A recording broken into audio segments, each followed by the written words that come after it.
It began on a morning that felt heavier than the sky above it, a morning when the air seemed to hold its breath, as if it too understood that something irreversible was approaching. Constantinople lay quiet, wrapped in a stillness that was strangely electric. Even the breeze drifted cautiously along the rooftops as though it didn't want to interrupt what history was preparing to unfold. And somewhere beyond the horizon, just out of sight but impossible to ignore, the echo of marching feet and rolling thunder crept closer, carrying with it the promise that today would not be forgotten by anyone fortunate enough or unfortunate enough to witness it. In the spring of 1453, the city awoke to the distant rumble of artillery being positioned outside its ancient walls.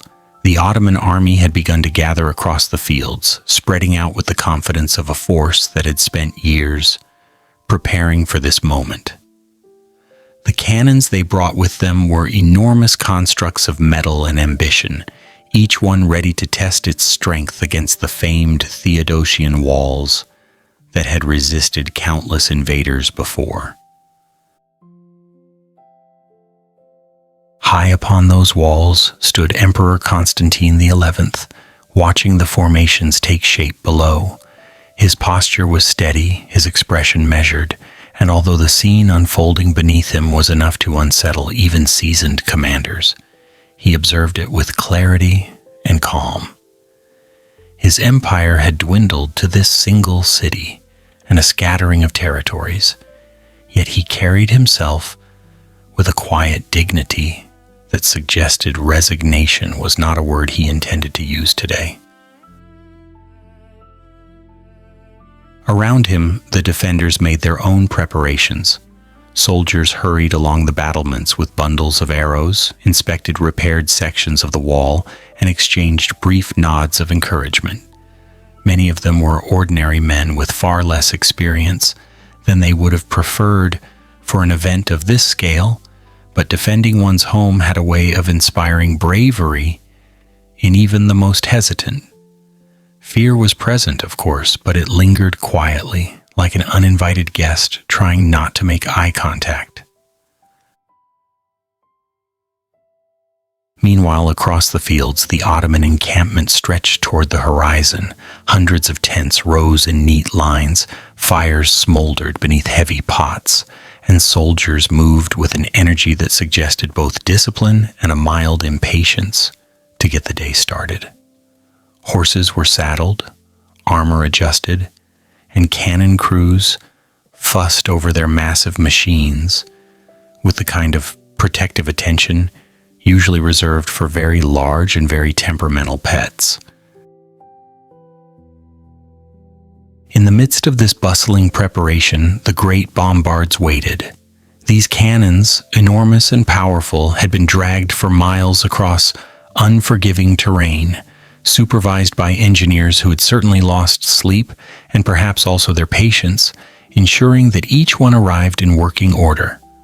Now positioned before the city walls, they stood like silent giants, ready to announce themselves with a roar. As dawn settled more fully over the land, a brief hush drifted across both camps. Birds soared overhead without any regard for human affairs. The sea shimmered in the early light, and the city's rooftops glowed with soft gold. For a moment, Constantinople appeared almost peaceful, as though unaware of the siege that would soon define its fate. But peace is seldom patient. The first cannon fired with a sound that tore through the morning, a deep thunder that rattled stone and startled even those expecting it. The impact shook dust loose from the ancient walls, sending small clouds drifting downward. Within the city, residents froze mid-step as the vibration reached their homes, a silent confirmation that the siege had begun. On the ramparts, Constantine XI lifted his gaze toward the rising smoke in the distance, steadied himself, and allowed a single breath to settle his thoughts. The long battle for his city had arrived. A long road of empires before the siege. Long before the Ottoman camp stretched across the fields of Thrace, and long before the first cannonball ever struck the stones of Constantinople, the region had lived through many centuries of shifting powers, ambitions, and the occasional dramatic collapse. It is a curious thing, really, how history has a habit of letting one empire rise just as another begins to yawn, stretch, and quietly fall apart. And so, to understand why the city now faced the thunder of Mehmed II's cannons, one must drift gently backward through time, like turning pages in an old chronicle while sitting in a quiet library, where even the dust seems polite. The story begins centuries earlier along the frontiers of great kingdoms that once defined the ancient world. There were vast territories ruled by emperors whose names filled scrolls and stone walls. But as time does what time always does, these empires shifted, collided, and eventually thinned into new shapes. By the 7th century, a new power had emerged in the broad lands south of the Mediterranean, expanding steadily across deserts, valleys, and coastlines. These were fast-moving armies, well-organized, determined, and extraordinarily energetic. For people who often marched in climates warm enough to convince anyone else to lie down and reconsider life choices. Their momentum carried them northward through territories once controlled by long-standing empires. In these early centuries, battles rose and fell like the rhythm of waves. Cities were taken, borders redrawn, and fields that had once been quiet were suddenly filled with dust and the scuffling of armies. Constantinople stood strong through all of this, watching from behind its massive walls as the world around it shifted. Twice, it faced enormous forces pressing hard against its fortifications. Twice, the city held, though not without cost. The emperors of this time ruled from a capital that was still vibrant, still populated by a thriving citizenry, still filled with markets, ships, merchants, and artisans. The great harbor sparkled, the walls stood tall, and the city carried on with a certain confidence that came from surviving a few too many impossible sieges. Yet even the strongest cities feel the weight of centuries. As the years passed into the 10th and 11th centuries, regions shifted again. New powers rose farther east, and battles moved across mountains and plains. Constantinople still held its place, but its empire, once vast and mighty, began shrinking like a wool sweater washed in overly enthusiastic water. At first, slowly, then quite noticeably. Even so, the Byzantine state had moments of revival. Under certain rulers, the empire regained land, improved its armies, and reminded surrounding powers that it was still far from finished. Campaigns pushed into old frontiers. Cities were recaptured. Scholars wrote proudly of renewal. For a while, the empire glowed again, steady and confident. But history, being the patient storyteller that it is, brought new challenges. Internal struggles began to shake the empire more forcefully than its external enemies. Civil wars broke out with frustrating regularity. Noble families competed for influence, sometimes with enough dramatic flair to make future playwrights wish they had been around to take notes. Meanwhile, neighboring powers continued expanding. Armies crossed rivers and borders, and territories that had once belonged to Constantinople slowly slipped away. Then came the 12th and 13th centuries, the period many historians politely describe as complicated. The empire's political structure, stretched thin, began fraying. The countryside suffered from repeated conflicts, wealthy families argued over who was supposed to fix what, and trade networks shifted in ways that made the city's economy increasingly fragile. And then, in 1204, came a moment that no historian can summarize without shaking their head at least once. A crusader army, yes, technically intended for an entirely different destination, arrived at Constantinople's gates and ended up capturing the city. It was a shock felt across the world. The walls were breached, the palaces were plundered. Centuries of accumulated wealth and culture suffered damage so severe that the city never fully recovered.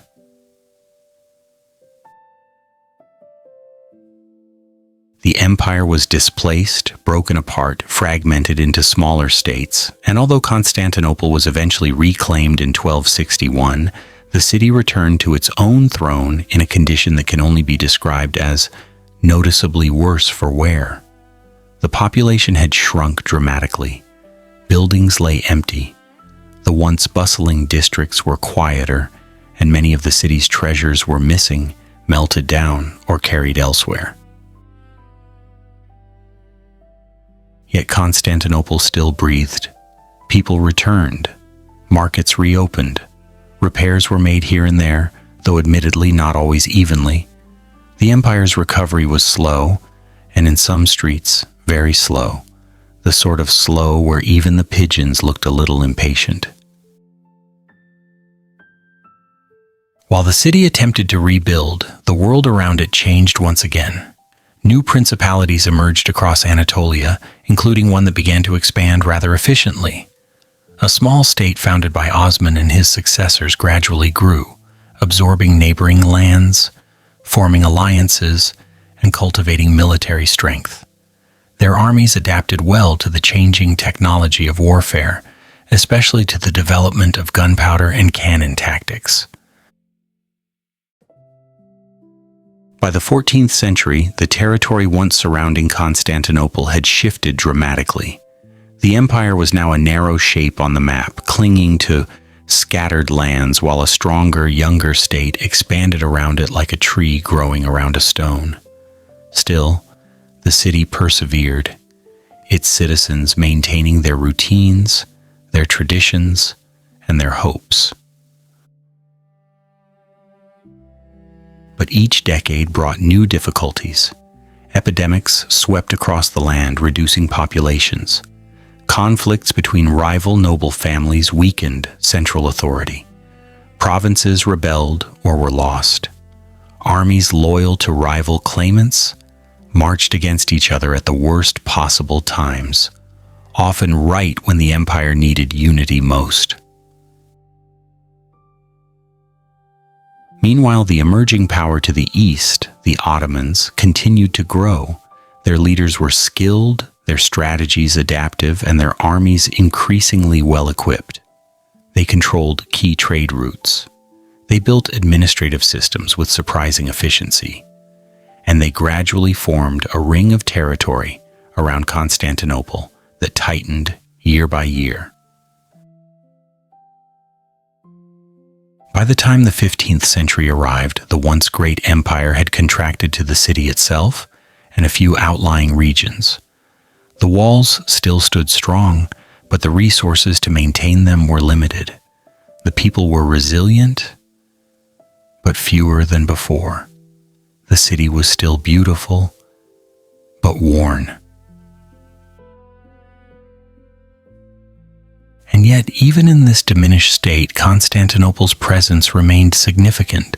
Its symbolism was powerful. Its history stretched back more than 1,000 years.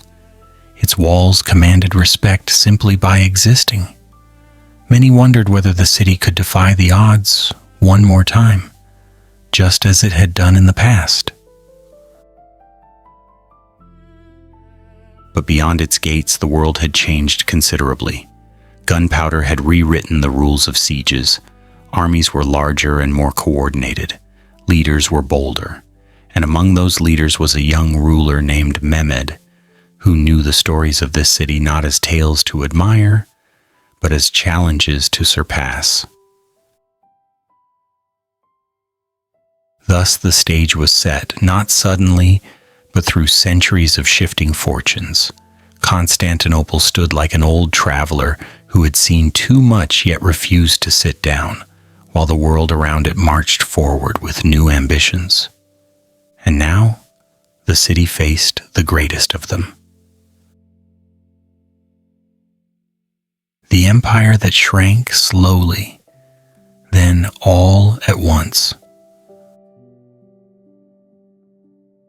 If one were to imagine the Byzantine Empire in its early centuries, one might picture something sprawling and majestic, stretching confidently across maps with bold colors and dramatic borders. But by the time the 14th century rolled around, the empire had begun shrinking in a way that felt almost like a long, drawn-out sigh. It didn't collapse in a single dramatic moment, no crashing chandeliers or theatrical gestures, just a gradual softening of strength, a steady thinning of territories, and a persistent sense that the empire had misplaced something important and couldn't quite remember where it last left it. This shrinking wasn't entirely surprising to anyone paying attention. Empires, like grand old buildings, require constant maintenance, and if one neglects repairs long enough, the windows begin sticking, the roof leaks, and occasionally a political crisis falls through the ceiling. Internal conflicts had become troublesome guests who overstayed their welcome, rearranged the furniture, and made everything a great deal more complicated than necessary. Rival families quarreled with gusto. Generals debated strategies in ways that probably shortened the emperor's life expectancy by several years, and provinces occasionally behaved like independent teenagers trying to find themselves, usually at the least convenient moment. The city of Constantinople itself was still magnificent, of course, but it bore the marks of time. Once filled with bustling streets and vibrant crowds, it now carried a quieter tone. Its population had dwindled, its bustling ports were less lively than before, and entire districts seemed to be waiting patiently for someone to remember they existed. The walls remained formidable, standing proud and unshaken, but one could imagine they exchanged the occasional whisper, "Remember the old days?" Meanwhile, across the water and across the land, the world outside was not slowing down. New powers rose with an energy that must have been terribly inconvenient for a weary empire trying to rest. Among these was a collection of beyliks in Anatolia, small states that expanded and contracted with the rhythm of conflicts and alliances. From this tapestry of shifting borders, one particular principality began to stand out: the Ottoman state. At first it grew modestly, as though aware that drawing too much attention early on might spoil the fun, but its leaders were sharp, its armies adaptable, and its momentum steady. Bit by bit, the Ottomans expanded, acquiring land, forging alliances, and occasionally surprising both friends and foes with just how quickly they could shift from pleasant neighbor to formidable conqueror. By the time Europe realized the situation was becoming serious, the Ottomans had already arranged themselves quite comfortably across vast territories. Back in Constantinople, emperors worked tirelessly to restore some measure of stability. Taxes were adjusted, alliances negotiated, officials appointed, dismissed, reappointed, and occasionally asked politely to never return. Diplomacy was practiced with admirable effort, though sometimes it resembled juggling torches while standing on a table that wobbled. For a brief period there were sparks of hope, Certain rulers managed to regain land, secure treaties, and rebuild confidence. But these recoveries often felt like patching a ship already halfway underwater. The moment one leak was sealed, another appeared. At one point, internal disputes escalated into full civil wars. These conflicts drained energy, resources, and goodwill at an alarming rate. Not to mention that neighboring rulers, noticing the empire fighting itself, occasionally wandered over to see whether any territories had accidentally been left unattended. Spoiler, sometimes they had. Even nature joined the challenge as waves of plague swept through the region, reducing populations and limiting manpower for everything from farming to city defense. With fewer people to support the economy, the empire struggled even more. And when the economy struggled, the army struggled, which has never been described as a particularly good combination for an empire surrounded by rapidly growing neighbors.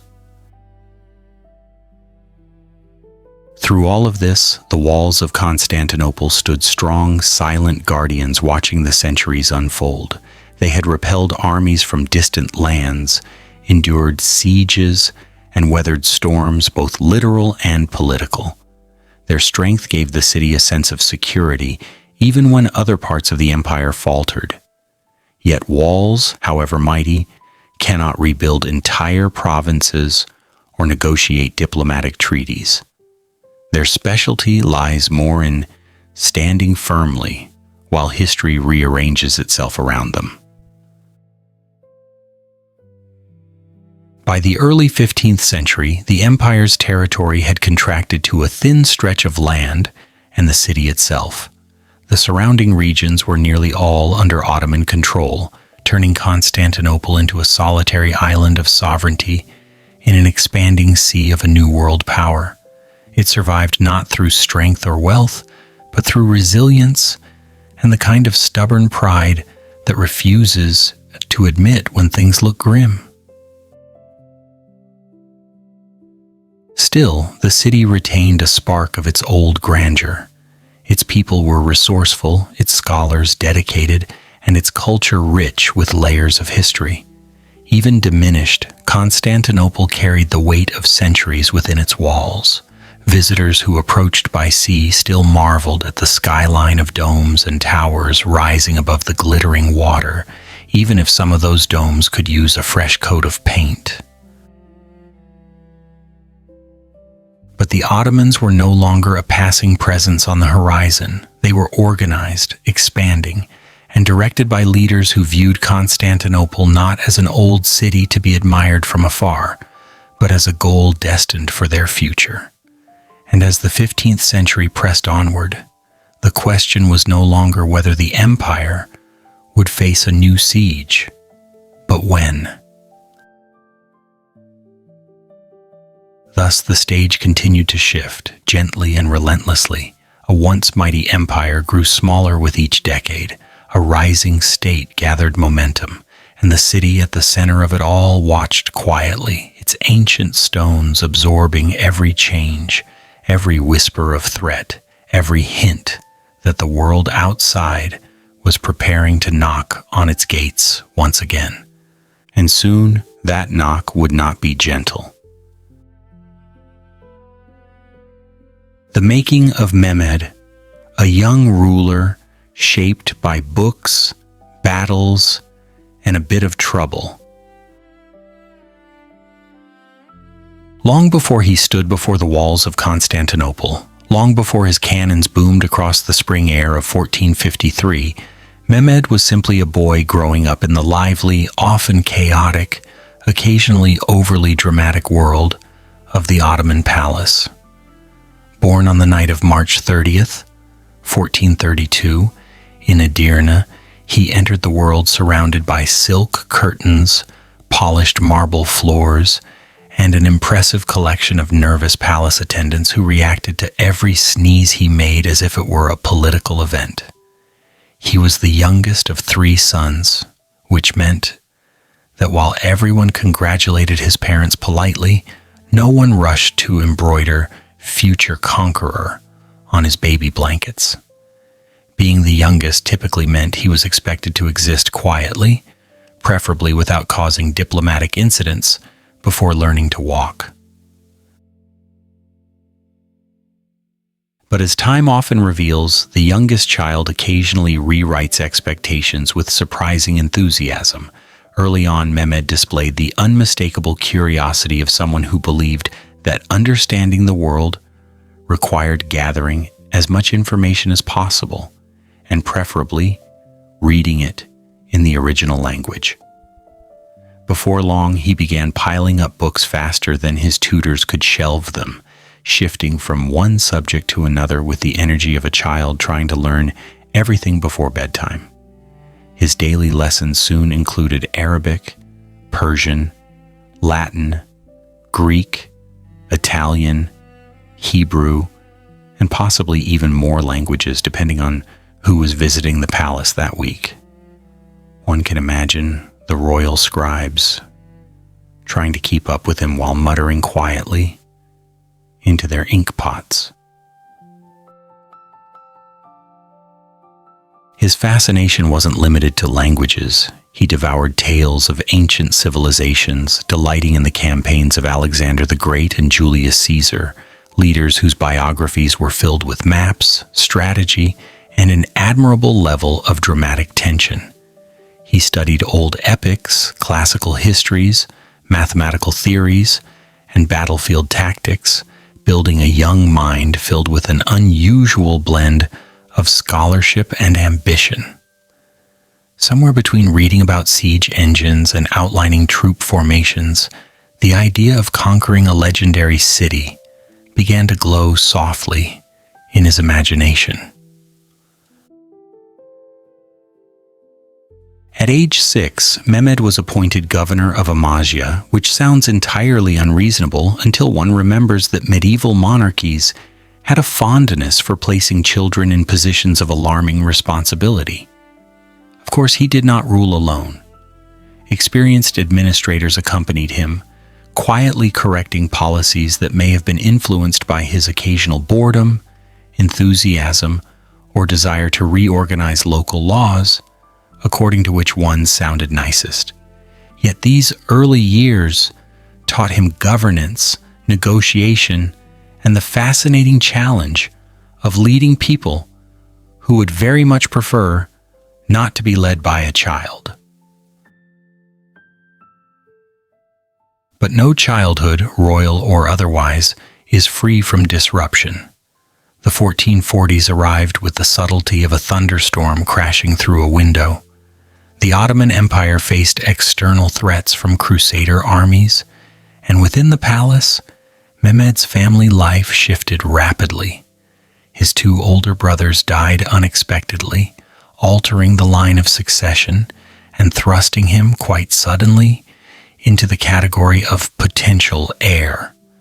His mother was sent into exile, a decision that left the young prince with more questions than answers. These losses and changes created a quiet determination in him, a sense that life and power could shift abruptly, so one must always be prepared to hold fast to what matters. When Mehmed was 12, the political landscape swirled again. In 1444, after a major Ottoman victory, Murad II, his father, stepped down from the throne, possibly hoping for a peaceful retirement filled with poetry and perhaps a reduction in paperwork.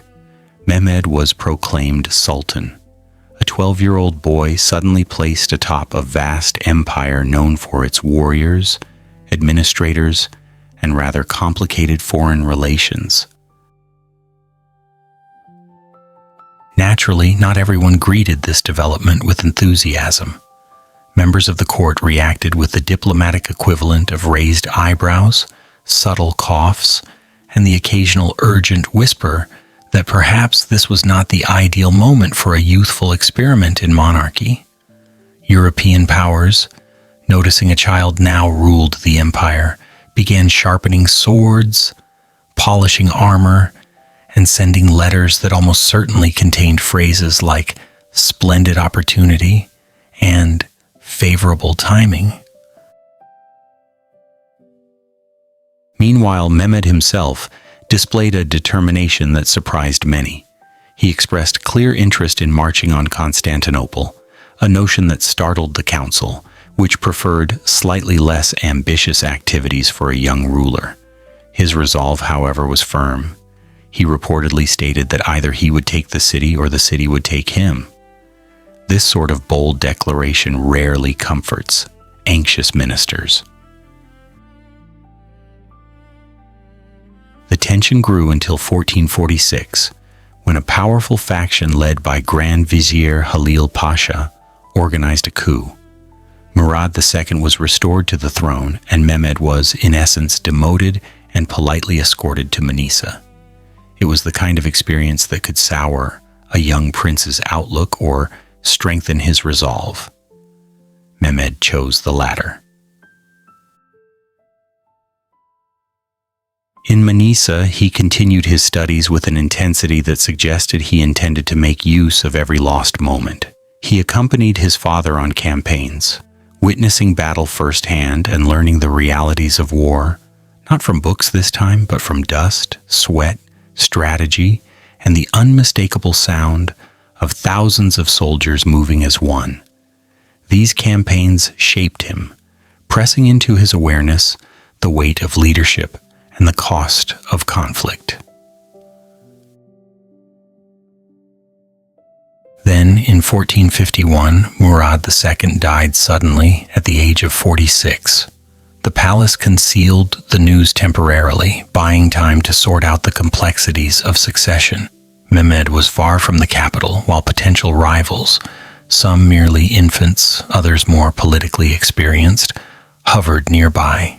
Seizing the moment, Halil Pasha sent discreet letters summoning Mehmed swiftly and secretly to Edirne. The journey took only 3 days, moving through landscapes that must have felt increasingly familiar and increasingly urgent as he approached the city. When he arrived, he was proclaimed Sultan again, this time not as a child inheriting a throne too heavy, but as a determined young man shaped by loss, education, rivalry, ambition, and the lingering memory of being removed from power once before. The next morning, during the ceremonial presentation of officials, the mood was tense. Ministers uncertain of their future positions stood at a cautious distance. Mehmed noticed their hesitation and calmly invited Halil Pasha forward, asking him to resume his place as Grand Vizier. It was a gesture that displayed both political maturity and a willingness to manage rivals with grace rather than force, at least for the moment. But Mehmed was no longer the uncertain boy of earlier years. The new sultan now saw clearly the obstacles before him, and he intended to clear them with quiet decisiveness. After establishing his authority, he formalized certain long-standing succession practices, removing potential instability from the imperial family line. His rule, from that moment forward, was one of purpose. He had not forgotten the dream that shaped his youth. Constantinople still stood, magnificent and defiant on its peninsula, and it still called to him as it did to leaders before him. The books he had read, the battles he had witnessed, the tutors who had taught him strategy, language, and history, all had prepared him not merely to lead an empire, but to transform it. And now, with power firmly in his hands, Mehmed turned his attention once more to the ancient city that waited across the water, confident behind its walls, but increasingly alone in a world that had already begun to change. Return of a young sultan and the gathering of ambitions. When Mehmed II returned to the throne in 1451, it was with the calm confidence of someone who had been removed once, thought about it thoroughly, and decided that next time he would simply refuse to be removed at all. His footsteps through the palace grounds carried a new weight, not because he walked differently, but because everyone watching him seemed to hold their breath slightly. The courtiers stood a little straighter. The guards adjusted their posture just enough to suggest alertness but not suspicion. Even the palace pigeons, usually rather opinionated creatures, fluttered politely out of his path. He re-entered the imperial court as a young man shaped by loss, study, and an uncomfortable number of politically inconvenient events. Yet his expression remained mild, almost serene, as though he were settling back into a familiar chair, not one that had been taken from him years earlier in a coup, but perhaps one that had merely been temporarily borrowed without permission. The truth, however, was that Mehmed understood better than anyone that power must be anchored firmly, like a ship, tied against persistent tides. And so, instead of sweeping through the palace with dramatic declarations, he began his second reign with a curious mixture of gentleness and quiet calculation. The first test came immediately. During the ceremonial assembly of ministers, Halil Pasha, the Grand Vizier responsible for orchestrating Mehmed's earlier removal, stood cautiously at the edge of the hall, perhaps contemplating whether ducking behind a decorative pillar would be an appropriate exit strategy. But Mehmed, watching from the throne, simply raised his hand and invited him forward, with a calmness that caused several attendants to blink in surprise. "Let him take his usual place," the Sultan said, as if the years of tension, political rivalry, and dramatic palace maneuvering had been no more troublesome than a misfiled document. This move, subtle, deliberate, and undeniably strategic, echoed through the room. Ministers exhaled, guards relaxed, and Halil Pasha, perhaps feeling a mixture of gratitude and a small cautious fear, resumed his role. Mehmed's gesture did not mean forgiveness, nor did it imply forgetfulness. It simply meant that he had chosen unity over spectacle, at least for now. After all, he had much larger plans brewing quietly in his mind, plans that required a steady political landscape and cooperation from even those who occasionally caused him headaches. Yet beneath the calm surface, Mehmed moved swiftly to secure his throne. The matter of succession, always a complicated and delicate topic in the House of Osman, needed to be addressed. For generations, rival princes had occasionally solved disputes with methods ranging from mild disagreement to rather dramatic confrontation. Mehmed, determined to prevent instability, codified a long-standing custom into law, ensuring that succession would be uncontested, orderly, and perhaps a bit more peaceful for everyone except the people directly involved. This decision, though somber, was part of a larger pattern in Mehmed's rule. He did not merely want to inherit an empire, he intended to shape it into something more formidable, more stable, and more capable of carrying out the greater dreams he kept close to his heart. And so, day by day, he examined the inner workings of the Ottoman administration with the practiced eye of a builder, inspecting beams, columns, and foundations. The Janissaries. The elite infantry who held significant influence were one of Mehmed's first concerns. He remembered all too well that these formidable soldiers had played a role in the coup that unseated him years earlier. Instead of confronting them with accusations or strict reforms, he quietly expanded their ranks, promoted officers loyal to him, and strengthened their ties to the palace. It was the political equivalent of turning a dangerous storm into a helpful breeze by skillfully adjusting the sails. As Mehmed stabilized his government, the world around him continued shifting in ways that encouraged both caution and opportunity. European states, exhausted from decades of conflict, were not prepared to launch major campaigns. Some sought treaties, others requested peace. A few sent polite letters, likely containing phrases such as friendly cooperation or please do not bring those very large cannons in our direction. Constantinople, meanwhile, stood just across the water, enduring its own struggles. Its rulers grappled with dwindling resources, diplomatic isolation, and fortifications that were impressive but increasingly burdened by age. The city had once presided proudly over vast territories, its walls gleaming as symbols of authority. But now it existed as an isolated jewel, precious yet vulnerable, perched in a world that had grown more complex, more ambitious, and undeniably more interested in the possibilities of gunpowder.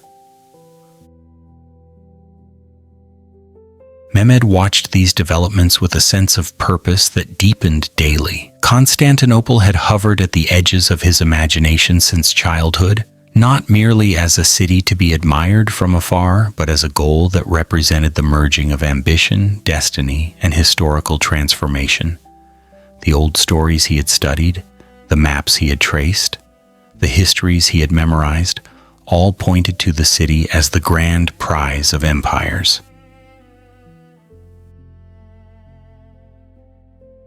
But before contemplating any grand undertakings, the Sultan turned his attention to consolidating control across his territories. There were beyliks to manage, potential rebellions to discourage, and matters of administration to refine. In some regions, Mehmed restructured tax systems that had become tangled over the years, like a drawer full of mismatched scrolls.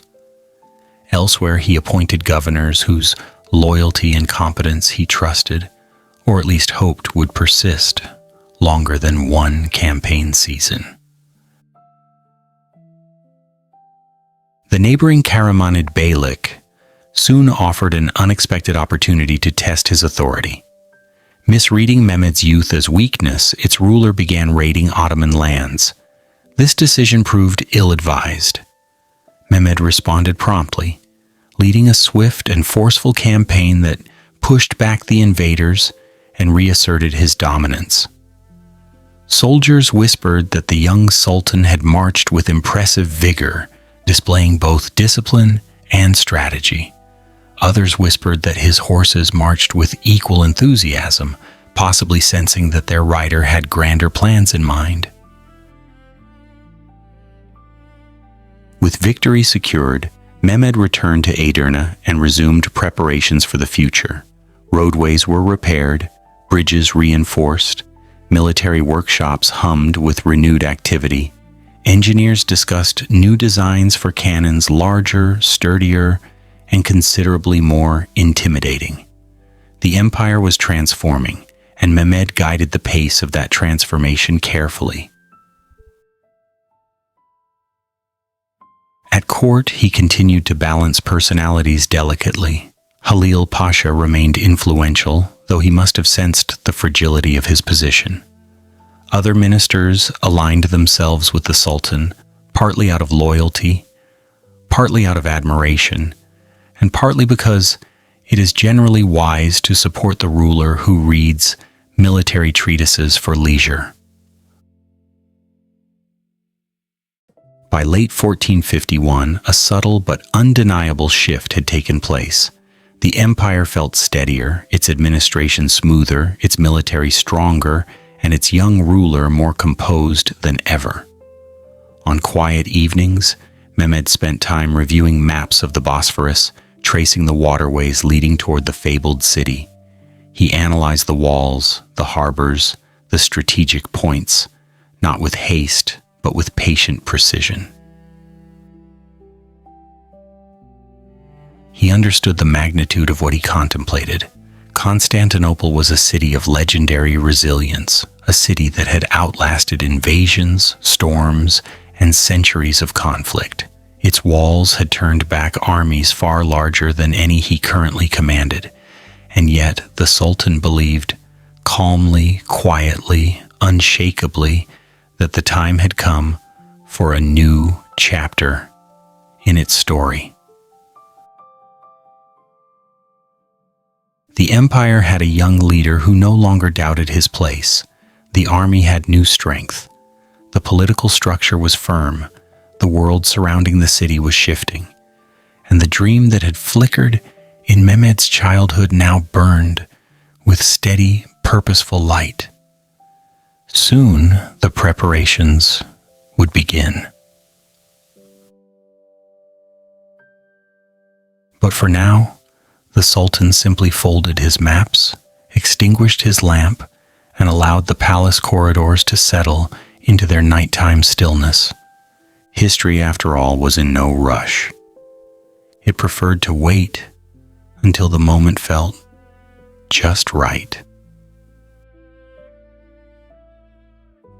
Constantinople before the final shadow, a city of memories, walls, and quiet resolve. Before Mehmed's ambitions swept toward it like an approaching tide, Constantinople existed in a state that could only be described as dignified weariness. It was a city that had once glittered like a crown, radiating influence across continents.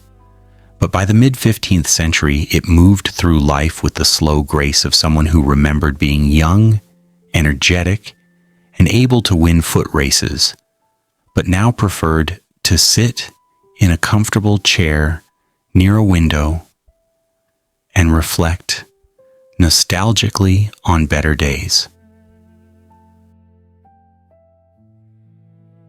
The city still possessed its timeless silhouette domes rising toward the sky, towers scattered across the ridges, and the great harbor stretching out like an open arm. Yet many buildings showed signs of age, as though hoping no one would look too closely at the cracking plaster or the missing roof tiles. Entire districts, once vibrant, had settled into quieter patterns. Some streets echoed softly from lack of footsteps. Certain quarters looked as if they were patiently awaiting renovation crews who, sadly, were never going to arrive. And at the heart of it all stood the mighty Theodosian walls. They were magnificent even in their age, towering stone barriers that had defied enemies for 1,000 years. They bore their scars proudly, the marks left by sieges long past. But despite everything, they remained strong and steady. If walls could sigh, these ones might have done so gently, remembering their youth when repelling invasions was more of a lively challenge and less of a weekly concern. Even so, they continued to stand like guardians who had promised long ago never to abandon their post. Inside those walls lived a population far smaller than in earlier centuries. Where 500,000 people once bustled through markets and squares, barely 50,000 now remained. They still worked, traded, mended, cooked, prayed, argued, and laughed. But the rhythm of the city had slowed. Fishermen continued their routines at dawn. Merchants still haggled, though more out of habit than necessity. And the elderly residents, who had spent their lives watching the empire shrink little by little, offered commentary on the state of things with the kind of dry humor that only age can refine. The city's rulers, too, did their best to preserve what dignity and authority remained. By the time Constantine XI ascended the throne, the empire had contracted so dramatically that the word empire might have felt slightly too generous, like calling a modest garden a vast botanical kingdom. Still, Constantine accepted the crown with quiet determination. He had governed before in the Morea, where he showed both courage and administrative skill. He had defended fortresses, restored territories, and proven his resilience in the face of challenges that seemed determined to line up at his doorstep. His arrival in Constantinople to assume the throne was not adorned with grand parades or roaring crowds. In fact, the journey had involved politely requesting transportation from people who were not entirely sure whether transporting emperors was part of their usual service. Nevertheless, he arrived safely, stepped ashore, and proceeded with the solemn grace expected of a man assuming command of a city whose history weighed more than the stones in its walls. Constantine XI was a leader of admirable resolve. He woke early, oversaw affairs personally, and often walked the city with the careful eye of a caretaker, examining each corner for things in need of repair.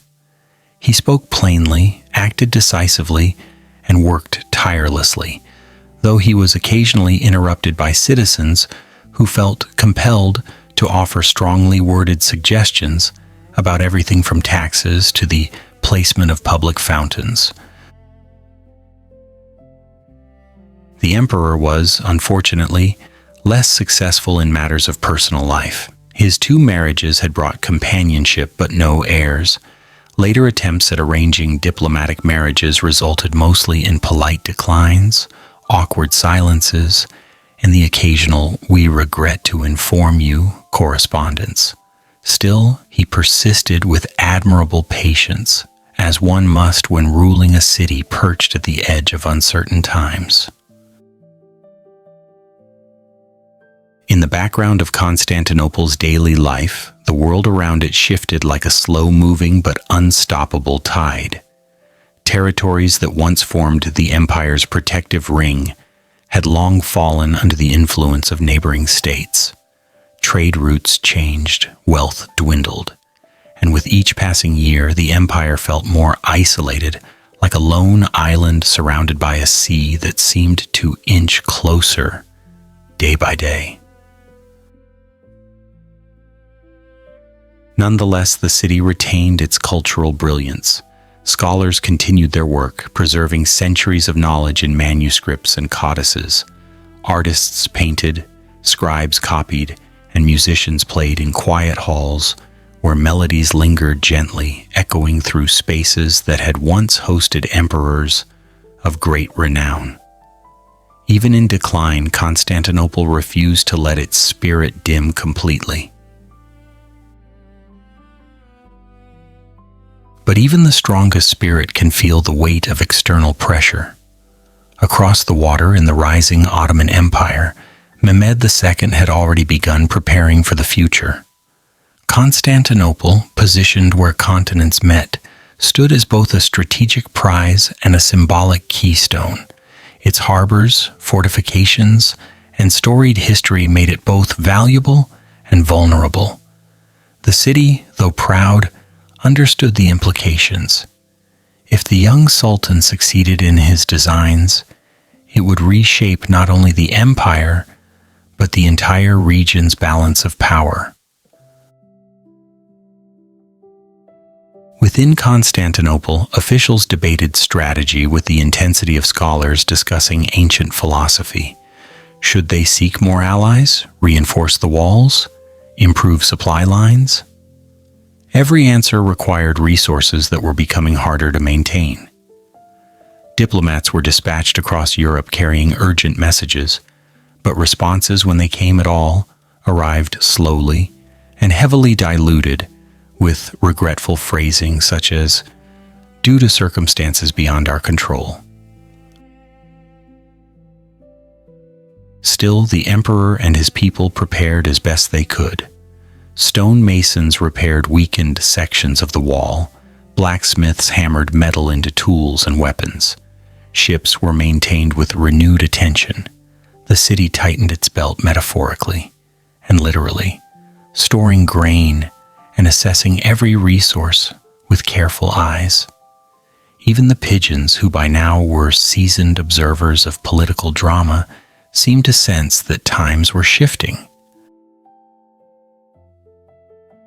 As Constantine XI walked the city at dusk, lanterns flickering in gentle breezes, he often paused to look across the waters. On the far horizon, the lands of the Ottoman Empire stretched outward, expansive and strong. The world had changed around Constantinople. The city remained proud, but its isolation had become unmistakable. Yet even in the shadow of uncertainty, Constantinople carried itself with a quiet dignity. The walls still rose proudly. The harbors still welcomed ships. The people still held their routines.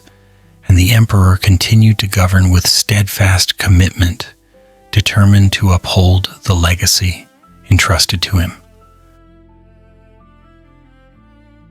The city had not yet reached its final chapter, but the pages were beginning to turn slowly, gently, inevitably, and somewhere beyond the horizon, preparations for the next chapter had already begun.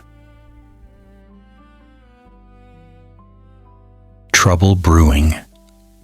Letters, fortresses, and a city, feeling the walls close in. As the year 1451 settled into its later months, Constantinople found itself drifting uneasily through a period that felt like the long pause before a storm.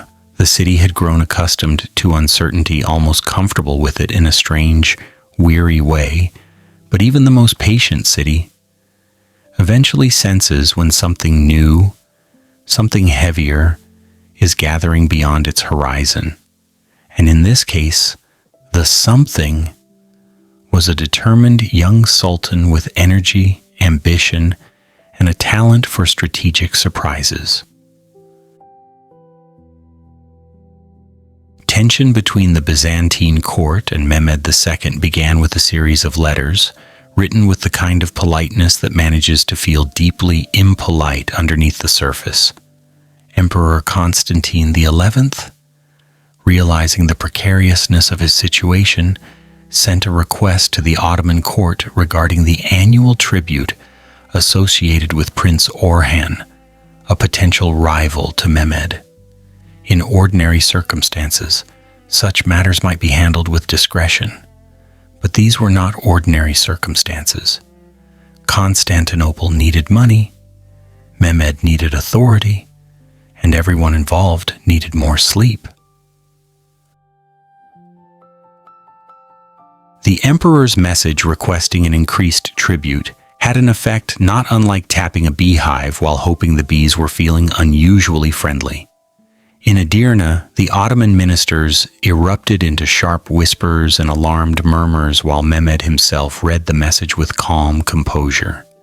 To him, this letter was not merely a financial request. It was a challenge, an invitation, perhaps even an opportunity. He interpreted it as a sign that Constantinople was vulnerable enough to pressure, yet bold enough to provoke.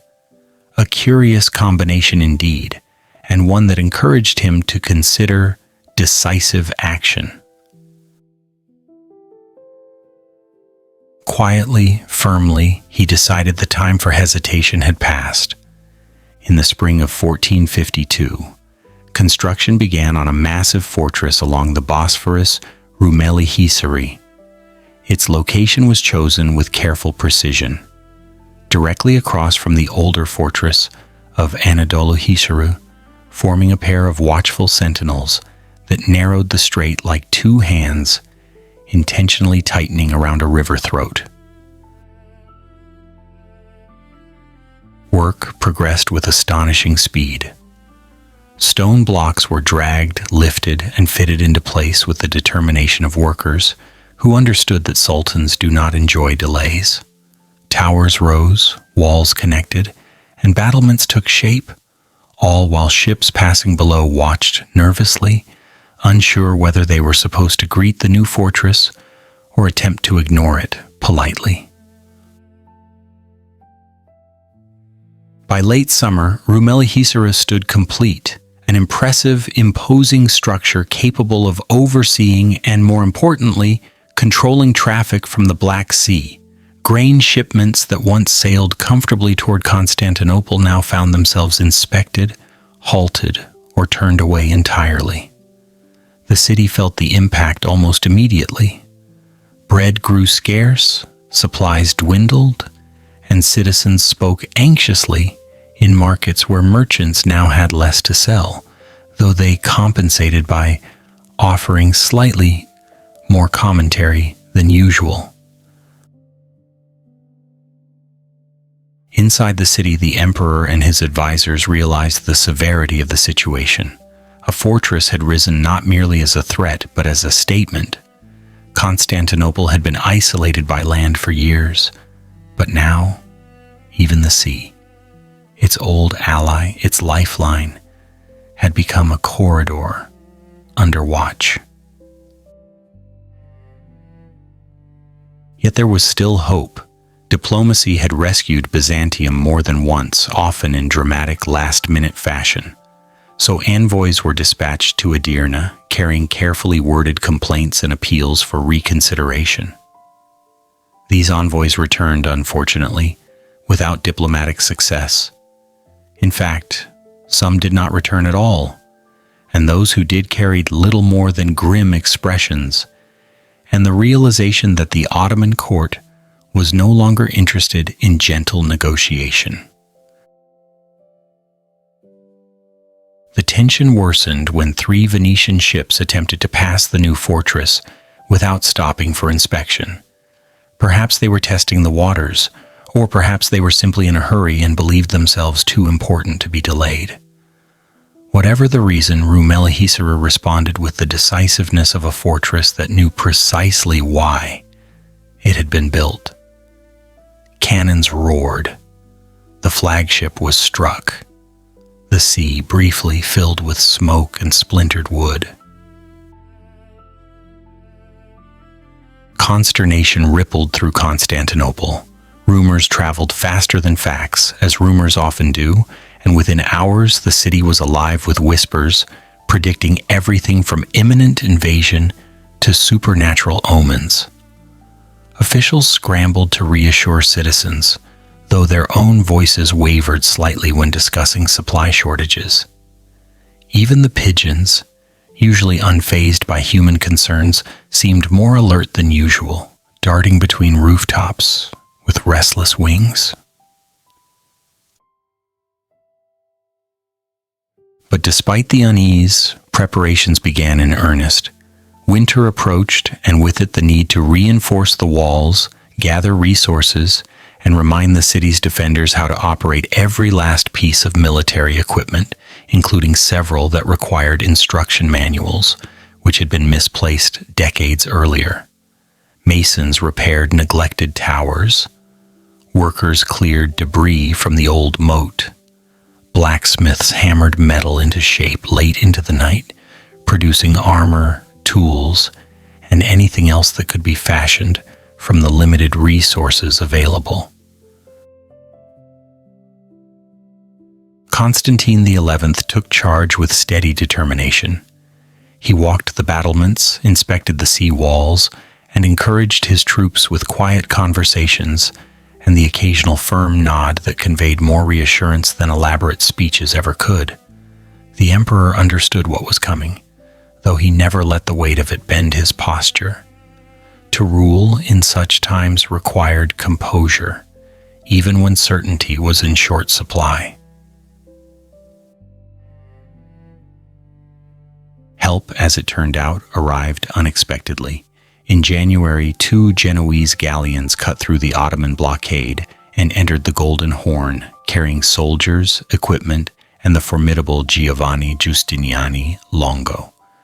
Giustiniani was a seasoned commander, known for his expertise in siege defense and his ability to assess a crumbling wall with the practiced eye of someone who could identify weaknesses, both structural and emotional. His arrival brought a spark of renewed energy to the city. He was appointed leader of the land defenses, a title he accepted with a mixture of professionalism and what one imagines was mild concern about the size of the cannons he glimpsed across the straits. Nevertheless, he began reorganizing troops, reinforcing positions, and preparing strategies designed to stretch the city's limited manpower as efficiently as possible. Additional soldiers arrived soon after from Aragon, Castile, and Naples, adding a welcome diversity of accents and an increase in morale, though not so significant an increase as when 700 Venetian and Cretan troops quietly departed the city after reconsidering their earlier promises. Their exit caused widespread disappointment, though a few residents admitted privately that they didn't entirely blame them. Fighting in a siege is one thing. Choosing to fight in a siege everyone believes will be enormous is quite another. Still, the city pressed on. Snow fell through the winter, coating rooftops and softening the sounds of distant cannon testing across the water. Citizens walked bundled in heavy cloaks, stepping carefully across icy stones. Torchlight flickered in narrow alleys, and above it all, the walls of Constantinople held firm, watching, waiting, bearing the hush that precedes unavoidable conflict. As winter gave way to spring, observers peered over the walls and saw something new on the horizon, not just the usual distant movement of patrols or caravans, but the unmistakable formation of an army assembling with purpose. Ottoman troops marched, cannons rolled, banners unfurled, and day by day, the outlines of a great host appeared across the fields. Constantinople, ancient and weary yet proud, understood the meaning. The long-expected siege was no longer a possibility. It was on its way. The long winter of waiting, preparations, diplomacy, and the quiet race against time. Winter crept over Constantinople with the kind of slow, persistent chill that made even the most well-insulated rooftops shiver. Snow gathered like soft blankets on the ancient stones, slipping into cracks, frosting the edges of battlements, and giving the old city a deceptive air of serenity. But beneath that calm surface, preparations pulsed everywhere, steady and urgent, as if the city were taking long, careful breaths before plunging underwater.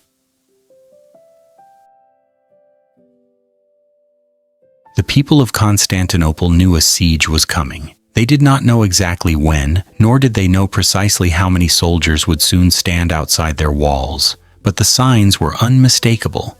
Rumeli Hishara had risen across the water, cutting vital grain routes like a pair of scissors snipping a thread. Diplomatic missions had returned empty-handed. Supplies were thinning, and somewhere out of sight, across the rolling winter landscapes, an army was gathering itself quietly, tightening its ranks, like a bowstring being drawn back, inch by inch. Inside the city, the atmosphere shifted into something resembling a household preparing for far too many guests, except these guests did not plan to stay politely in the living room. Carpenters, masons, and soldiers worked from dawn until moonlight, smoothing stones, replacing rotten beams and reinforcing weak points along the Theodosian walls. Anyone who could lift a tool was promptly handed one, often with only the briefest instructions, such as, "Hold this, hammer that," or, "Please don't drop this on your foot. We need everyone fully functional." Constantine XI moved constantly through this wintry whirlwind. His cloak trailed behind him like a dark, practical banner as he inspected tower after tower, wall after wall, offering nods and encouragement in his calm, steady way. He listened to reports, made decisions, and occasionally paused to squint at the horizon as if he could already see the approaching Ottoman banners fluttering in the distance. The emperor slept little, but he hid it well. Routine was his armor, responsibility his shield. In the palace, scribes drafted letters by the dozens. Some were appeals for help to distant rulers, written with extraordinary politeness and a touch of subtle pleading. Others were instructions or reminders to local garrisons. Still others were updates sent to the emperor's brothers in the Morea, Thomas and Demetrios, though whether the brothers would respond promptly was a matter that the palace staff learned not to speculate about in public. Europe, unfortunately, was not in the mood for crusades, inspirational speeches, or urgent boat rides across the Mediterranean. Kings and princes who might once have leapt at the chance to organize a grand campaign were now dealing with their own complications: depleted treasuries, local conflicts, political disagreements, and the occasional dramatic argument over succession rights. By the time Constantinople's envoys reached their destinations, they were often greeted with sympathetic nods, thinly veiled regrets, and phrases like, "We dearly wish we could help," or "Do keep us informed," which, while polite, were not extremely practical when cannons were soon to be positioned within firing distance of the city walls. Venice, historically one of Constantinople's more reliable contacts, had recently renewed its peace treaty with Mehmed II. This made Venetian officials hesitant to leap into conflict again, though they did allow Constantine to recruit troops from Crete. Genoa, meanwhile, maintained the distinct talent of acting supportive while simultaneously ensuring that nothing too decisive could be attributed to them officially. The Knights of Rhodes sent warm regards, but no ships. Hungary, exhausted from years of conflict, offered silence, and so it went. Still, Constantinople had not yet been entirely abandoned. Reinforcements did manage to slip through the Ottoman blockade, small in number but significant in impact. Soldiers from Aragon, Castile, and Naples arrived one winter morning, stamping snow off their boots and looking around with a mixture of curiosity and trepidation. Their presence brought a flicker of warmth to the city's mood, which was helpful because warmth was otherwise in short supply that season. Giovanni Giustiniani Longo, the seasoned Genoese commander who had arrived earlier, threw himself into the defensive preparations with admirable intensity. He studied weak points in the walls, adjusted troop positions, and issued orders that somehow balanced authority with just enough charm to keep morale steady. His expertise gave the defenders a sense of structure, something firm to hold on to amid growing uncertainty. The emperor trusted him completely. After all, anyone who could identify a flawed masonry joint faster than most people could identify the correct day of the week was a valuable ally indeed. But even with reinforcements and renewed preparations, the winter carried challenges. Supplies ran low more quickly than hoped. Grain stores shrank. Prices rose like particularly ambitious birds determined to reach the highest rooftops. Some citizens grumbled quietly, others prayed, and many simply worked harder, knowing that survival often depends on more effort than optimism. Then came a brief moment of hope. Word spread that a Venetian fleet might soon be heading toward the city. People whispered about it in marketplaces. Fishermen discussed it while mending nets by the shore. Children overheard fragments and repeated them excitedly, though occasionally embellishing details to include giant sea monsters or ships made entirely of gold. Unfortunately, hope, no matter how lovely, often travels faster than reality. The Venetian fleet was delayed repeatedly, hindered by weather, political concerns, and logistical tangles. Meanwhile, Constantinople waited in winter's cold embrace, hoping each new gust of wind across the Marmara might carry the sound of oars dipping into water. Inside the Golden Horn, shipbuilders inspected the defensive chain stretching across the water. It was thick, heavy, and reassuring, designed to keep enemy ships out of the harbor like an enormous "Do Not Disturb" sign. Watching it sway just beneath the waves gave the defenders a sense of comfort, though some privately wondered if Mehmed might try something unconventional. After all, rumor had it he was a clever man, and clever men have a way of surprising people at inconvenient times. Throughout the season, the emperor maintained his quiet resolve. He spoke with his commanders often, reviewed reports, and oversaw preparations with the calm of someone who had made peace with the seriousness of his task. Constantine XI may not have had the vast armies of his ancestors, but what he lacked in numbers he made up for in determination. Steady, unyielding, and quietly impressive.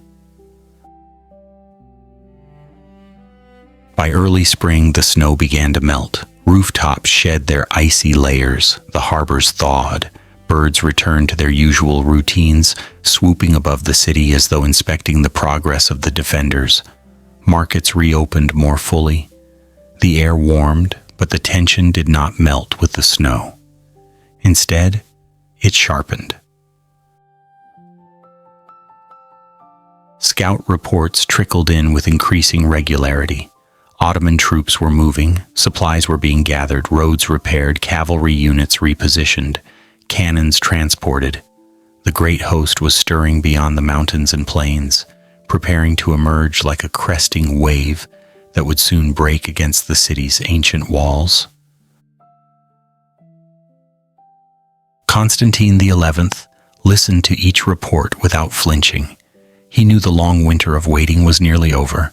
Constantinople stood ready, worn, weary, outnumbered, but ready.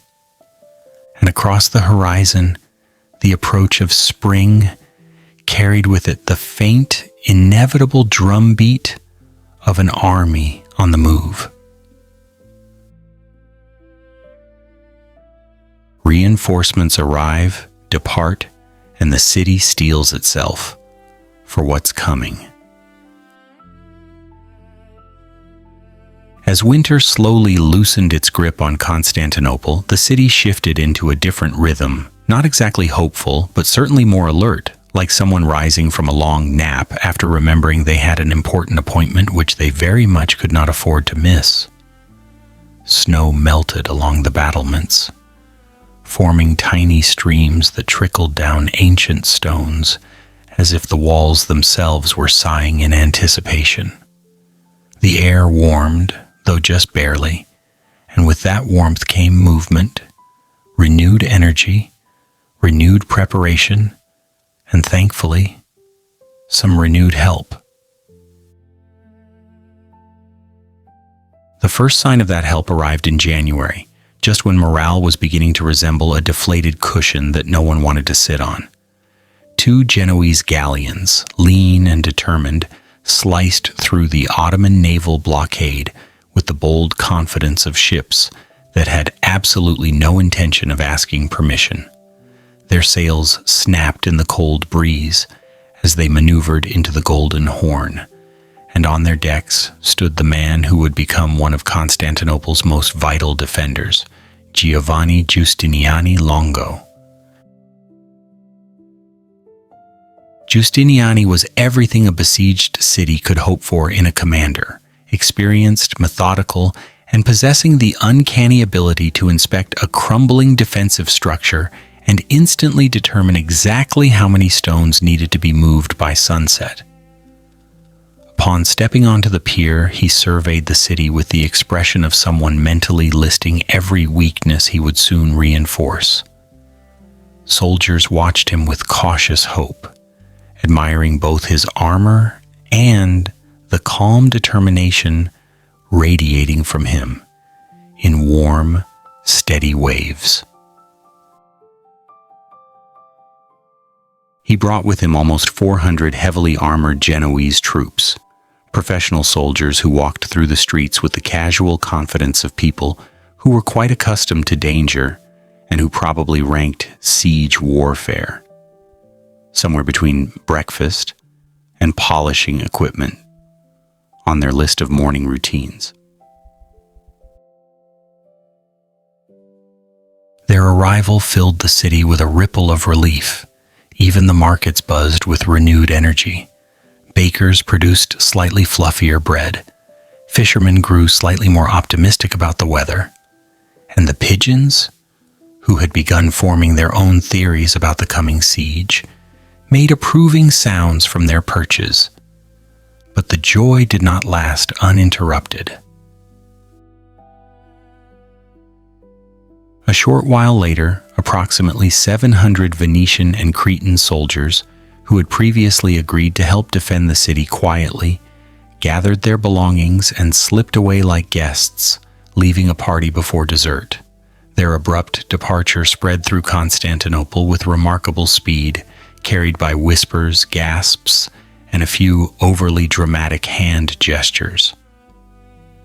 "Can you believe it?" asked one merchant to another. "No," the second replied while reweighing olives. "But honestly, I'm not surprised." The departure stung, not only because manpower was limited, but because those men had sworn to stay. Still, the citizens swallowed the disappointment and turned their hopes back toward Giustiniani, who was already hard at work transforming defenses with the focus of a man assembling a massive puzzle made entirely of stone and urgency. The city's defensive lines needed every improvement possible. The Theodosian walls were still mighty, but time had worn their edges, and earlier repairs had not always been done with the most generous budgets. Giustiniani reorganized the defenders, assigning positions strategically across the land walls. Byzantine troops, Genoese soldiers, Venetian sailors, Catalan volunteers, and small contingents from Castile and Aragon all found themselves arranged into a careful tapestry of cooperation. Despite the mixture of origins, languages, and temperaments, the defenders managed to work together admirably. Some misunderstandings occurred naturally.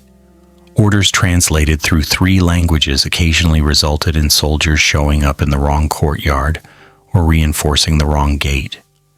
But Giustiniani's steady leadership smoothed most issues before they turned into problems.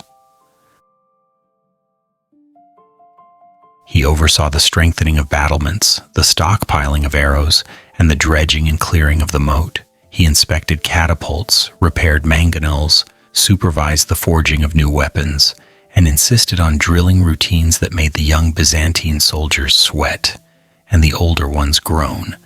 But the emperor approved wholeheartedly.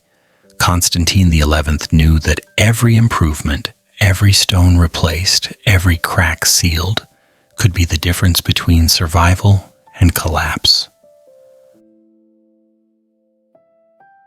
Still, as spring approached, uncertainty hovered like a persistent cloud. Scouts brought reports of Ottoman movements beyond the mountains. Some said the army was vast. Others insisted it was immeasurable. One scout described it as large enough to blot out the horizon, which may or may not have been an exaggeration fueled by cold weather and anxiety, but it nonetheless conveyed the mood of the season. Within the city, the preparation continued. Workshops hammered day and night, producing spears, bolts, armor plates, and the occasional tool required for emergency repairs. Supply officers counted grain, then recounted grain, then sighed heavily, and counted it a third time just to make sure it had not magically increased. The naval defenders in the Golden Horn inspected ships, checked ropes, polished hulls, and tested the great chain that stretched across the harbor. That chain was a source of great pride, thick, heavy, and capable of stopping any ship that dared approach the safe waters behind it. Sailors patted it affectionately, as if praising an old friend. The emperor held meetings with his ministers and commanders, discussing everything from troop placements to rationing protocols. These meetings were long, steady affairs, with maps unfolded, ink pots uncapped, and candles burning lower as the hours stretched on. Some evenings, Constantine walked the battlements alone, glancing across the water at Rumelihisari, its dark towers silhouetted against the sky. The fortress was silent, unmoving, but its presence spoke volumes. The Sultan had not built it as a decorative addition to the landscape. Meanwhile, diplomatic messages still trickled in, though fewer and fewer carried hopeful news. Venice apologized again. Hungary urged caution but offered no troops. Genoa sent polite neutrality. And Western Europe, stretched thin from its own problems, could send only words, which, while heartfelt, were famously ineffective at stopping cannonballs. A bright moment came in the early spring season when another small group of soldiers arrived from Naples, their armor gleaming, their spirits high. They marched through the city gates with synchronized steps, which made the citizens whisper approvingly, and caused one baker to nearly drop an entire tray of bread out of excitement. Any reinforcement, no matter how small, felt like a blessing. These men joined the defensive lines. They trained, they ate with the locals, some taught sword drills to youths eager to fight.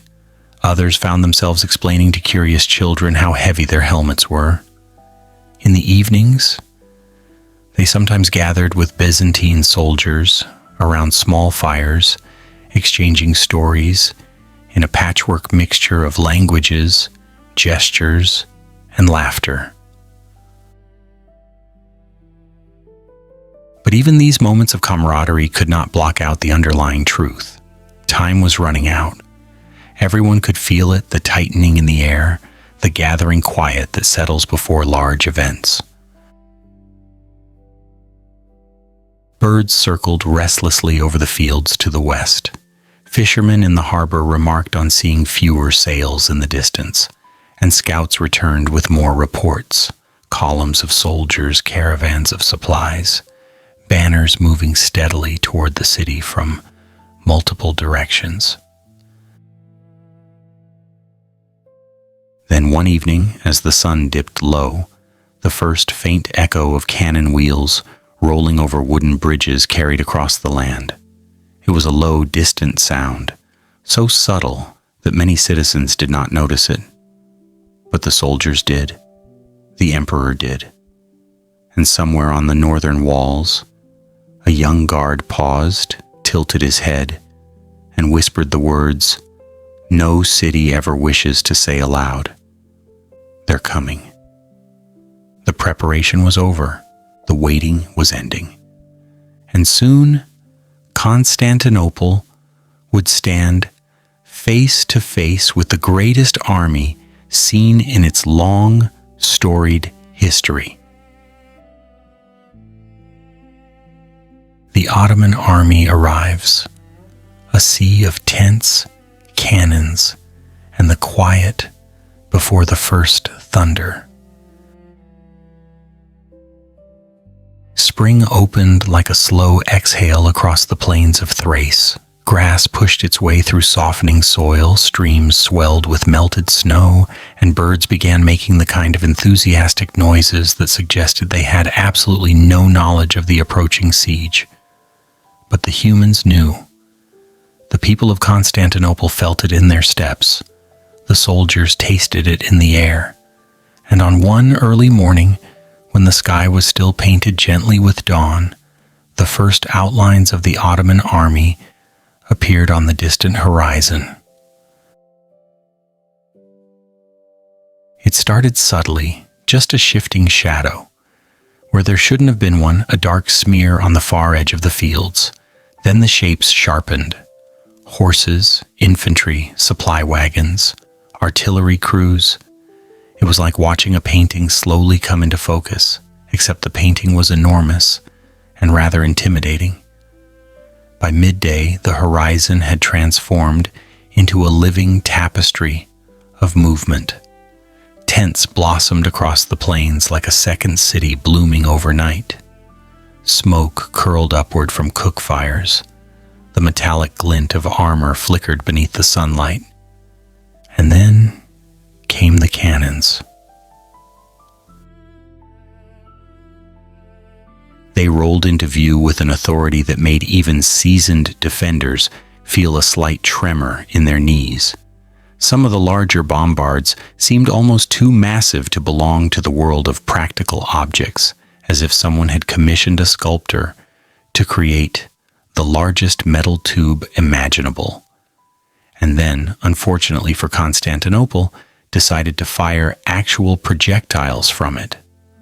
Oxen strained against their harnesses, hauling these iron beasts, while engineers marched alongside with the proud but exhausted expressions of people who had spent far too many months arguing about measurements, angles, and the importance of not dropping anything. From the city walls, the defenders watched in heavy silence.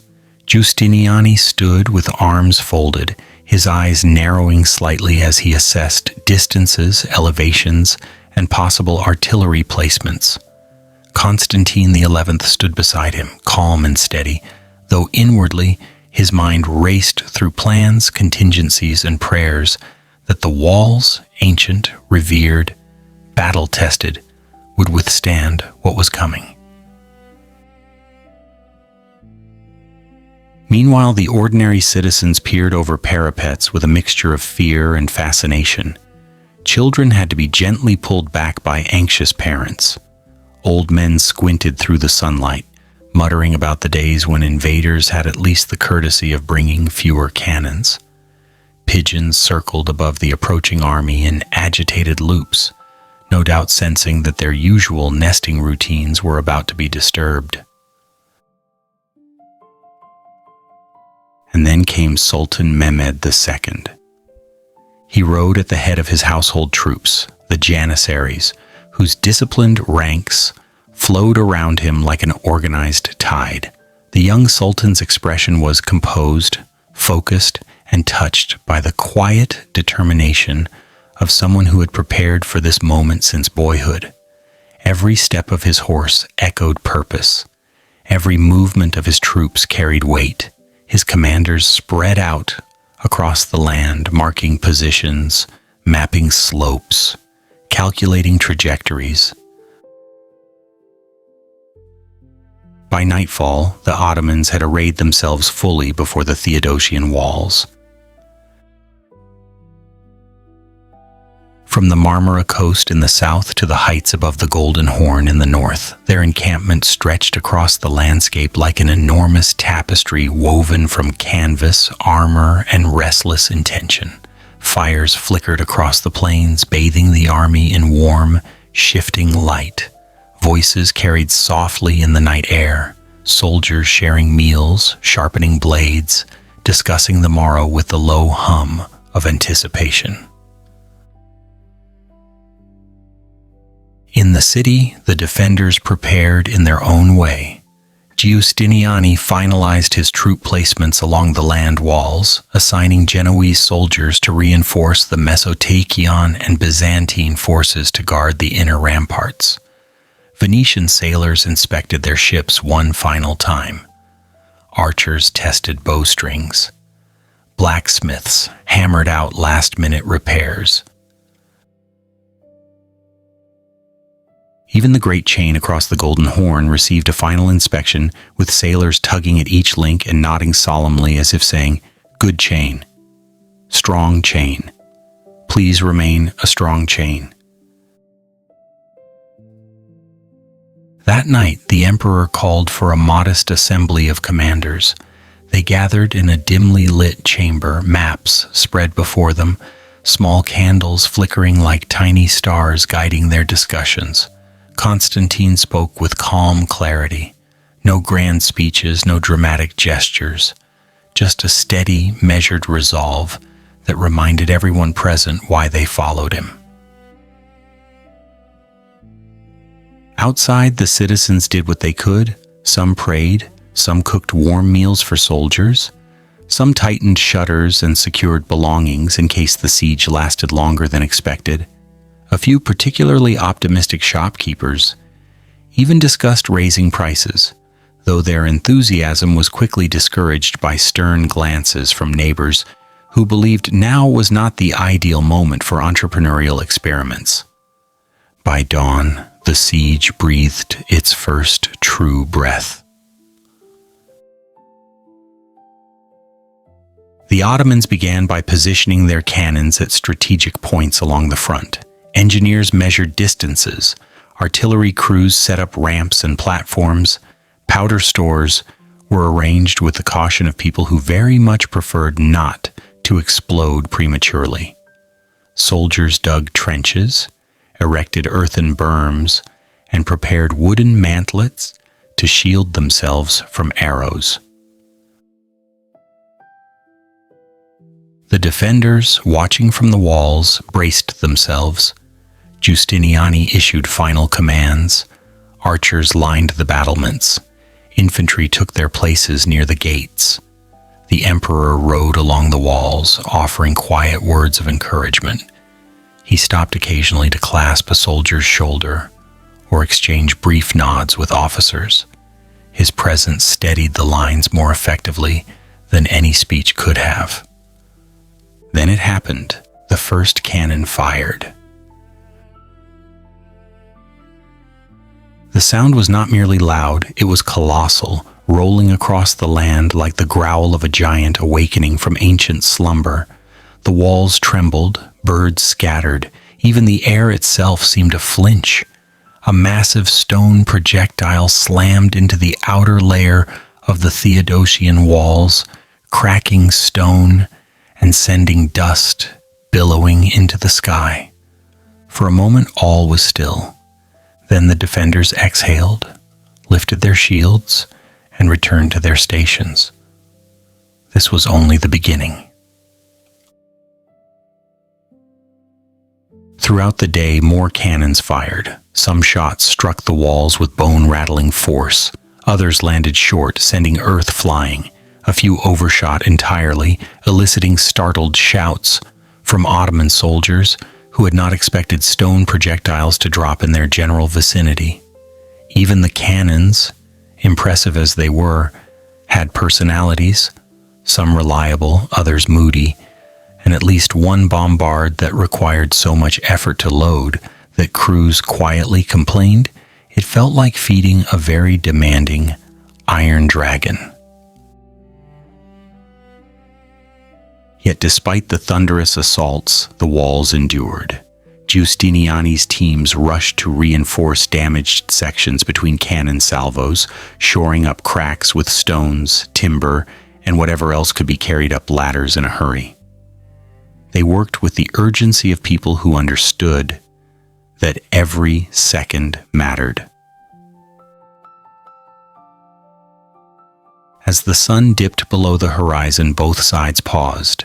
The day's smoke drifted slowly over the plains. Fires lit the Ottoman camps.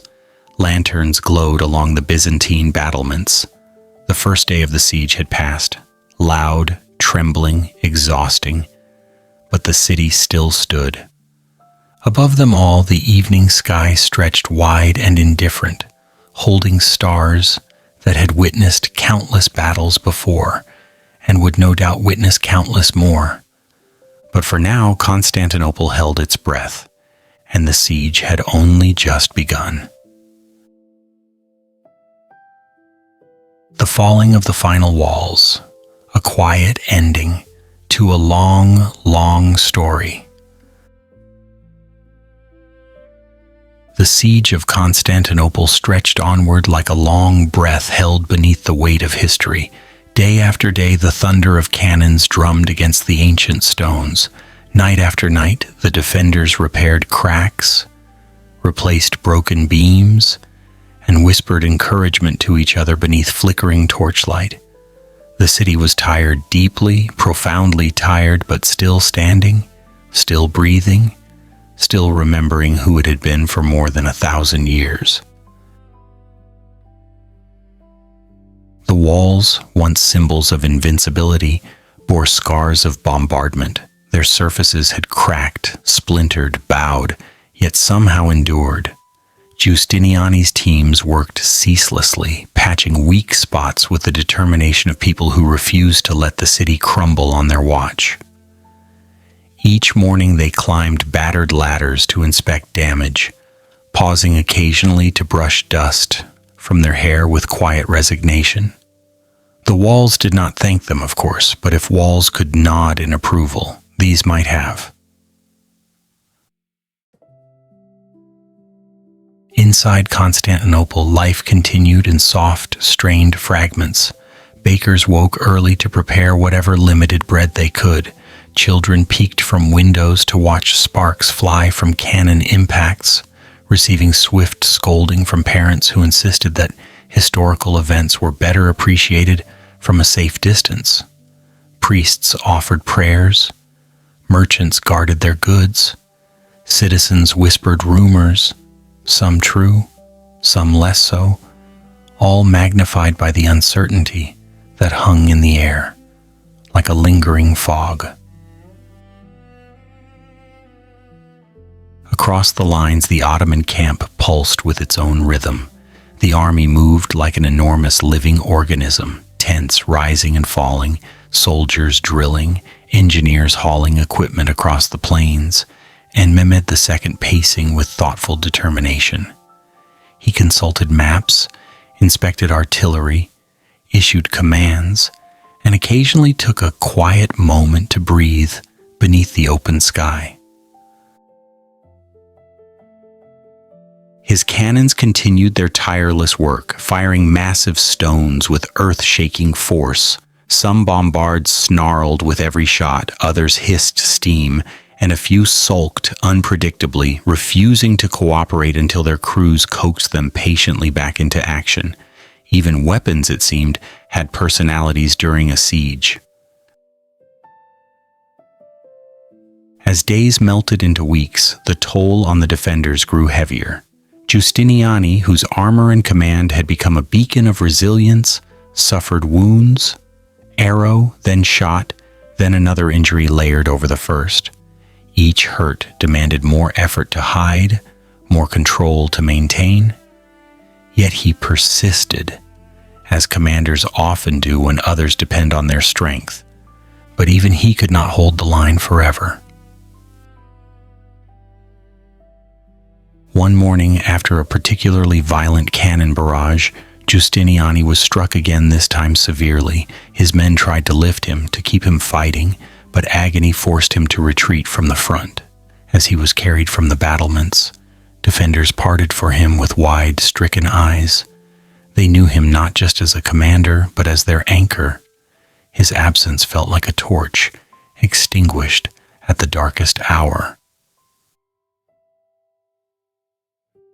Whispers rippled down the line, shoulders sagged, the defenders faltered, even the walls seemed to hold their breath. And then came the moment that history would remember.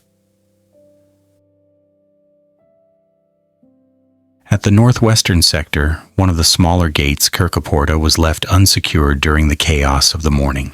No one meant for it to happen. No one even noticed at first. But opportunity tends to spot the smallest openings. A group of Ottoman soldiers, sharp-eyed and quick-footed, saw the ajar gate and slipped inside. They surged upward, seized the nearby tower, and raised a banner that fluttered like a sudden, irreversible truth. The defenders shouted warnings. Constantine rushed toward the breach, but the momentum had shifted. On another sector, janissaries poured over the damaged ramparts, and in the whirl of movement, one especially bold soldier, Hassan of Ulubat, climbed higher than the rest, planting the Ottoman standard before falling beneath a storm of arrows. His act electrified the attackers. Gates opened. Walls cracked. The defenses of Constantinople, after 53 grueling days, bowed under the weight of relentless force and unavoidable fate. In the final moments, Emperor Constantine XI cast aside the ceremonial garments that marked him as ruler. He chose instead the simplicity of a soldier's armor. He spoke softly to the last of his companions, not with fear nor despair, but with quiet acceptance, as though acknowledging the end of a long chapter in a book whose pages he had read with devotion. Then he disappeared into the flood of battle, his form swallowed by the tide of janissaries pressing inward. His final words, lost to the roar of conflict, would later be woven into legend. Some claimed he fell at the gate of St. Romanus. Others believed he fought his way toward the heart of the melee. None could say for certain. What mattered was that he did not flee. He remained with the city he had loved. By midday, the fighting ended. The ancient capital knew Rome, Constantinople, the city of emperors, poets, scholars, and saints, stood conquered for the first time in over a millennium. The Ottomans entered with awe, sorrow, triumph, and restraint. Soldiers gathered treasures, secured districts, and quieted the remaining resistance. Ladies clutched children. Citizens emerged cautiously from hiding places. A few pigeons, startled beyond comprehension, took to the sky and circled in confused spirals over the newly changed landscape. Sometime later, Sultan Mehmed II rode through the Carisius Gate. He moved slowly, respectfully, as though acknowledging the centuries layered beneath his horse's hooves. The city stretched around him, broken and magnificent, ancient and humbled. He paused before the Hagia Sophia, once the grand church of Christendom, now destined for a new purpose, and gazed at it with solemn admiration. He did not linger in cruelty. He declared order to be restored, ending the chaos sooner than expected. After all, victory was complete. There was no need for further harm. This city, now his capital, would rise again in new form under his guidance. And so Constantinople closed one chapter and opened another. Its identity, carved through centuries of triumphs and sieges, did not vanish. It transformed. The stones remained. The walls remained. Scarred, yes, but still standing. The harbors still glittered beneath the sun. The winds still carried distant gull cries. Life, ever persistent, continued weaving its way through the city's streets. No empire lasts forever, but cities remarkably often do. Constantinople did not fall into silence. It faded, shifted, reshaped itself, and continued breathing now as the heart of an empire reborn under a new banner. The story did not end. It simply changed narrators.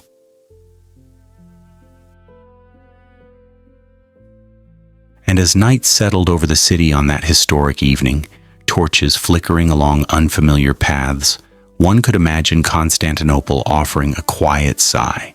Tired, yes, but relieved to finally rest after centuries of bearing the weight of an empire. History is vast. Empires rise, fall, and become memories softened by time. But the stones remember. And so the story of Constantinople became the story of Istanbul, carrying forward the echoes of emperors, sultans, soldiers, scholars, and all who walked beneath its ancient walls. A gentle ending, a new beginning, and a city that even in transformation remained timeless.